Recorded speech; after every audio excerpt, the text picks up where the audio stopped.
मराठा आरक्षणाचा लढा मनोज जरांगे पाटील मागील 2 वर्षापासून लढत आहे.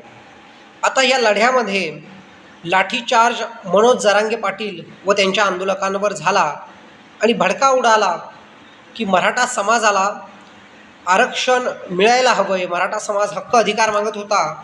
म्हणून महाराष्ट्राचे गृहमंत्री असलेले देवेंद्र फडणवीस यांनी त्यांच्या अंतर्गत येणारी पोलीस यांनी जरांगे पाटील व आंदोलकांवर लाठीचार्ज केला. तेव्हापासून भडका उडाला. त्यानंतर जरांगे पाटलांनी अनेक 5 दिवस, 10 दिवस, 4 दिवस असं उपोषण केलं, परंतु सरकारने त्यांच्याकडे बघितलं देखील नाही. कधीकधी तर आपल्या माता भगिनींच्या हाताने जरांगे पाटलांनी उपोषण सोडून घेतलं, परंतु माघार काही घेतली नाही. मनोज जरांगे पाटील मुंबईला जात होते. ती एक मोठी लढाई जरांगे पाटील लढतायत. नोटिफिकेशन अर्थात अधिसूचना त्यांच्या हातात देण्यात आली. एकनाथ शिंदे त्यावेळी मुख्यमंत्री होते. पहिल्यांदा ज्यावेळेस जरांगे पाटलांच्या आंदोलनावर लाठीचार्ज झाला आणि ते आंदोलन त्यांनी कायम ठेवलं, तेव्हा देखील एकनाथ शिंदेच ते सोडवायला आले होते. मुख्यमंत्री असलेल्या एकनाथ शिंदेंनी मराठा समाजाच्या जवळ ते गेले. मराठा समाजांशी एक आपुलकी मुख्यमंत्री एकनाथराव शिंदे यांनी ठेवली, यात काही संदेह नाही. परंतु मुख्यमंत्री हे करत असताना देवेंद्र फडणवीसांची काहीतरी वेगळी भूमिका आहे म्हणत गृहमंत्र्यांना टार्गेट करण्याचं काम जरांगे पाटलांनी केलं.